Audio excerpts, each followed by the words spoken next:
सीमा शुल्क से संबंधित मेरे प्रस्तावों का उद्देश्य टैरिफ संरचना को युक्तिसंगत बनाना है और शुल्क प्रतिलोम का समाधान करना है।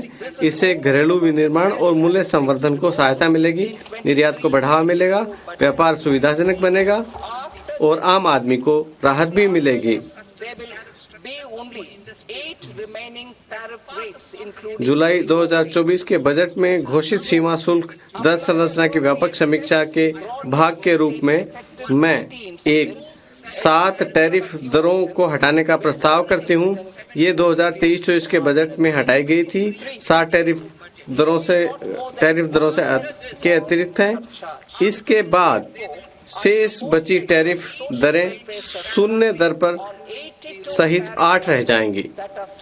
दूसरा, मोटे तौर पर प्रभावी शुल्क दायित्व बनाए रखने के लिए कुछ मदों जहां ऐसे दायित्व मामूली रूप से कम होगा को छोड़कर उपयुक्त कर लगाने का प्रस्ताव करती हूं। तीसरा, एक से अधिक उपकर अथवा अधिभार नहीं लगाने का प्रस्ताव करती हूं।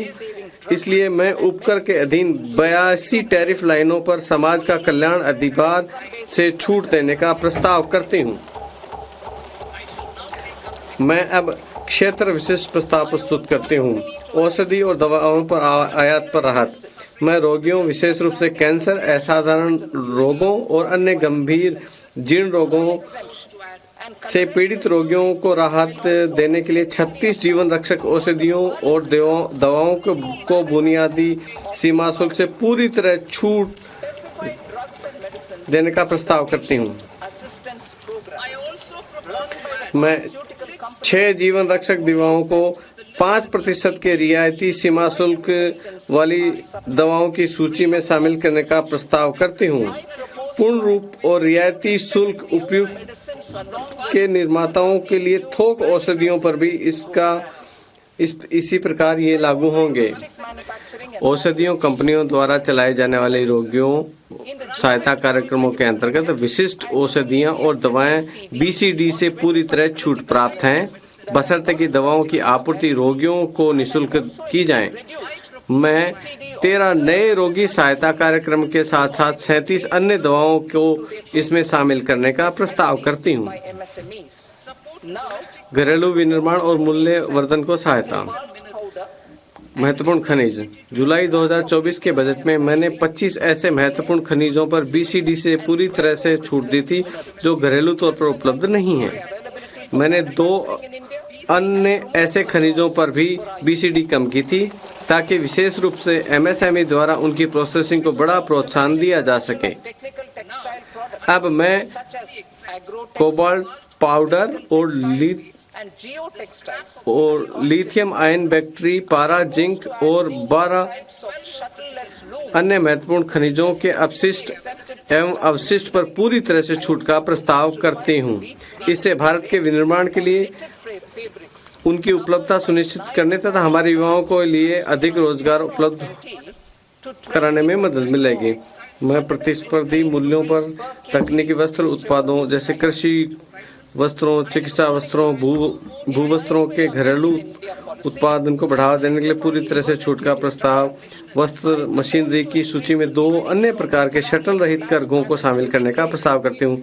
मैं नो टैरिफ लाइन के द्वारा कवर किए गए बुने वस्त्रों पर 10% अथवा 20% की BCD दर को संशोधित कर 20% अथवा 115 रुपये प्रति किलोग्राम जो भी अधिक हो करने का भी प्रस्ताव करती हूँ।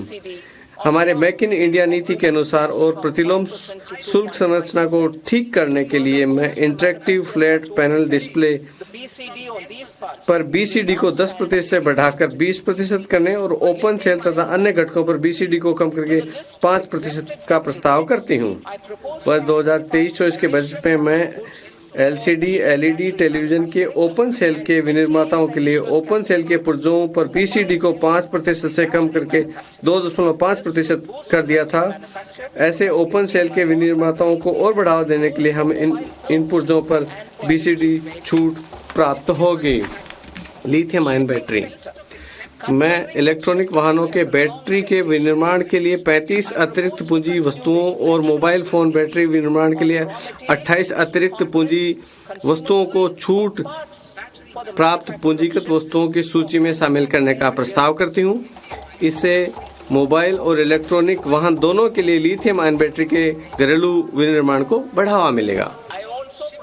पौध परिवहन क्षेत्र, ये मानते हुए कि पौध परिवहन में उत्पादन शुरू करने से पहले की लंबी अवधि होती है, मैं जल पोतों के विनिर्माण के लिए कच्चे माल घटकों, उपभोज्यों तथा पुर्जों पर अगले 10 वर्षों तक BCD से छूट जारी रखने का प्रस्ताव करती हूँ।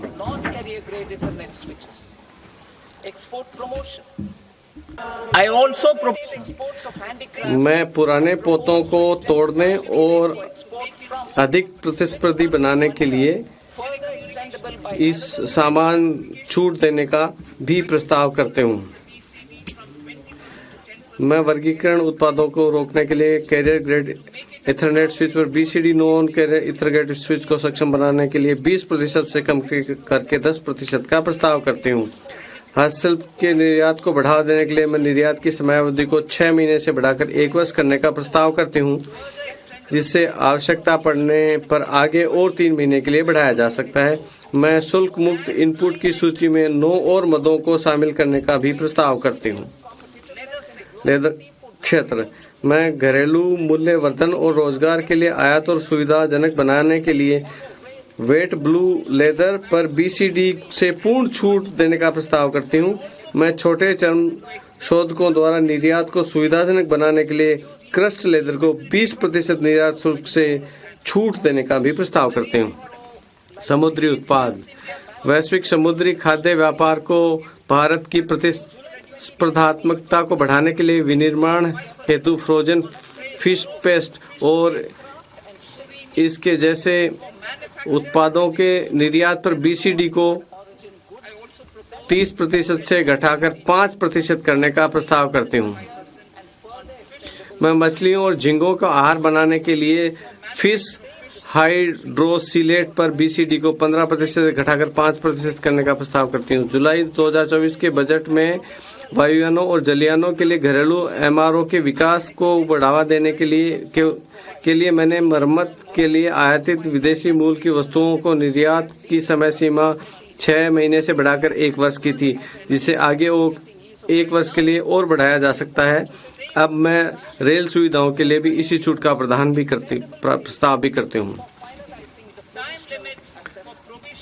वर्तमान में समय सीमा शुल्क अधिनियम 1962 में प्रोविजनल कर निर्धारणों को अंतिम रूप देने के लिए किसी समय सीमा का प्रावधान नहीं है, जिससे व्यापार में अनिश्चितता रहेगी और लागत बढ़ेगी। व्यवसाय करने की सुगमता को बढ़ावा देने के उपाय के रूप में मैं प्रोविजनल कर निर्धारण को अंतिम रूप देने के लिए 2 वर्षों की समय सीमा तय करने का प्रस्ताव करती हूँ, जिसे 1 वर्ष के लिए बढ़ाया जा सकता है। मैं एक नया प्रावधान शुरू करने का प्रयास करती हूँ, जिसे आयातक या निर्यातक माल की मंजूरी के बाद स्वेच्छा से महत्वपूर्ण तथ्यों की घोषणा कर सकें और जुर्माने के बिना ब्याज सहित शुल्क का भुगतान कर सकें। इससे स्वैच्छिक अनुपालन को प्रोत्साहन मिलेगा। तथापि ये प्रावधान उन मामलों पर लागू नहीं होगा जिनमें विभाग पहले ही लेखा परीक्षा या अन्वेषण कार्रवाई शुरू कर चुका है। उद्योगों को अपनी आयातों की बेहतर योजना बनाने के उद्देश्य से मैं संगत नियमों में आयातित इनपुट के अंतिम उपयोग की समय सीमा 6 महीने से बढ़ाकर 1 वर्ष करने का प्रस्ताव करती हूँ। इससे लागत और आपूर्ति की अनियमितता को ध्यान में रखते हुए प्रचालन संबंधी लचीलापन मिलेगा। इसके अलावा ऐसे आयातकों को मासिक विवरण के बजाय अब केवल तिमाही विवरण दाखिल करना होगा।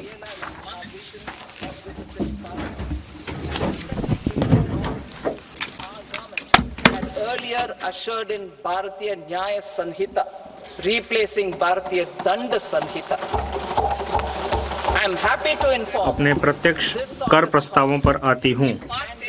भाग क में मैंने विकसित भारत के विजन को साकार करने के लिए कराधान सुधारों को मुख्य सुधारों के रूप में संक्षिप्त रूप में रेखांकित किया है। आपराधिक विधि के संबंध में हमारी सरकार ने हाल ही में भारतीय दंड संहिता के स्थान पर भारतीय न्याय संहिता को अधिनियमित किया है। मुझे इस सम्मानित सदन और देश को यह बताते हुए हर्ष हो रहा है कि नया आयकर विधेयक भी न्याय की इसी भावना को आगे बढ़ाएगा। यह नया विधेयक अध्यायों और शब्दों की दृष्टि से वर्तमान विधि की अपेक्षा आधे से कम एवं पाठ रूप में सुस्पष्ट और प्रत्यक्ष होगा। यह करदाताओं और कर प्रशासन के लिए समझने में आसान होगा, जिससे कर सुनिश्चितता आएगी और मुकदमेबाजी कम होगी।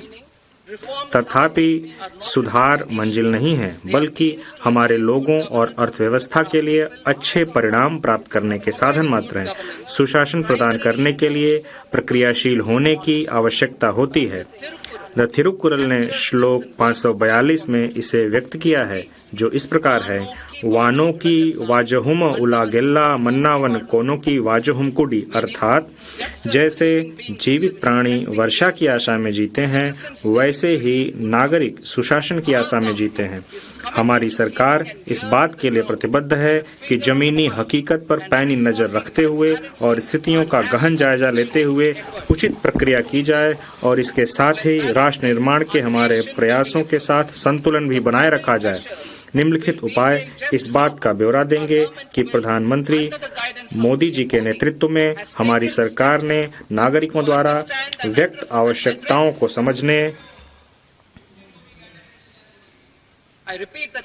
और मैं पुनः इसको दोहराती हूँ कि निम्नलिखित उपाय इस बात का ब्यौरा देंगे कि प्रधानमंत्री मोदी जी ने के नेतृत्व में हमारी सरकार ने नागरिकों द्वारा व्यक्त आवश्यकताओं को समझने और उसे संबोधित करने के लिए किस प्रकार कदम उठाए गए। मेरे कर प्रस्ताव इसी मनोभाव से प्रेरित हैं।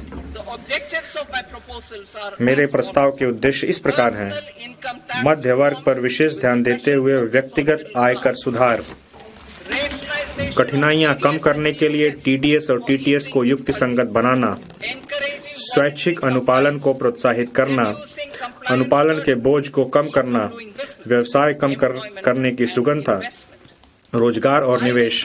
मैं वैयक्तिक आयकर के संबंध में अपना प्रस्ताव अंत में प्रस्तुत करूंगी। कठिनाइयां कम करने के लिए टीडीएस और टीडीएस को तर्कसंगत बनाना।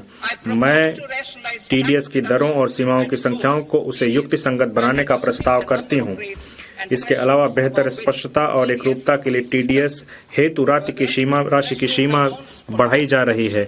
वरिष्ठ नागरिकों के लिए ब्याज दर पर कटौती की सीमा 50,000 से दोगुनी बढ़ाकर 1 लाख की जा रही है।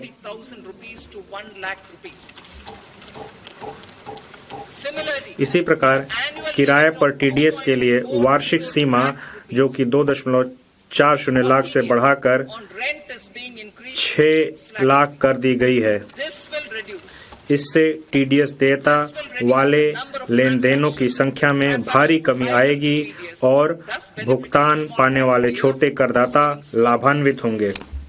भारतीय रिजर्व बैंक की उदारीकृत धन संप्रेषण स्कीम के अंतर्गत धन संप्रेषणों पर टीसीएस की सीमा को 7 लाख से बढ़ाकर 10 लाख कर दिया गया है। मैं शिक्षा प्रयोजनों के लिए उन धन संप्रेषणों पर टीसीएस को हटाने का प्रस्ताव भी करती हूं, जहां ऐसे धन संप्रेषण निर्दिष्ट वित्तीय संस्था से लिए गए ऋण से हों।